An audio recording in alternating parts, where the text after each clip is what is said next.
qu'il y a des gens qui n'ont pas réussi à être constants dans leur pratique religieuse. Ne soyons pas de cela. Et je sais que c'est difficile, surtout dans notre contexte, tenir à notre religion avec les fitanes, les troubles qu'on a autour de nous. De toute façon, le prophète il en a parlé, que viendra une époque où la pratique de la religion sera tellement dure que c'est comme si on tenait une braise de feu dans notre main. On y est. Se préserver de la fornication dans notre contexte, c'est dur.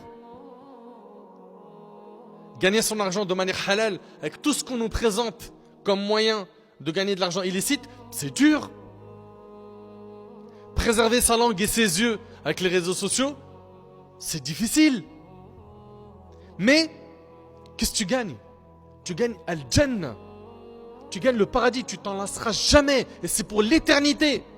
Si tu fais des efforts. Allah subhanahu wa ta'ala a ordonné au meilleur des hommes, le meilleur homme qu'Allah tabarak ta'ala a créé sur terre, de l'adorer jusqu'à sa mort, d'être constant. Si Allah tabarak ta'ala devient le centre de ta vie, tu vas être constant.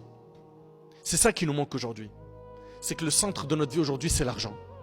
Le centre de notre vie aujourd'hui, ce pourquoi on se bat, c'est la notoriété. C'est de faire de l'ombre à un tel. C'est le matériel. Notre prophète, alayhi salatu wassalam, il nous encourage à être constant dans la bonne action, à toujours être dans les bonnes actions jusqu'à notre dernier souffle. Premièrement, toi qui concrétises la constance, tu as fait preuve d'istiqama, de droiture et de sincérité. Quand on est sincère, l'action elle perdure dans le temps. Plus tu fais des œuvres surrogatoires, plus tu gagnes l'amour d'Allah. D'où l'importance de la constance. Pour pouvoir être constant, 1, il faut dua. 2, ne pas se surcharger. 3, c'est le fait d'avoir peur de la mauvaise fin. Parce que les savants ils disent quoi? Ils disent Man 'asha 'ala shay mata alayh wa man mata 'ala shay bu'itha alayh. Quiconque vit sur une chose mourra sur cette chose. Et celui qui meurt sur une chose, il sera ressuscité sur celle-ci.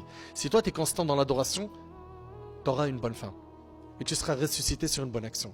Mais si toi tu n'es pas constant, tu es en mode zigzag, un jour tu es dans la pratique religieuse sérieuse et un jour tu es dans la corruption totale, le risque c'est que tu aies une mauvaise fin. Et on sera ressuscité de la même manière dont on est mort.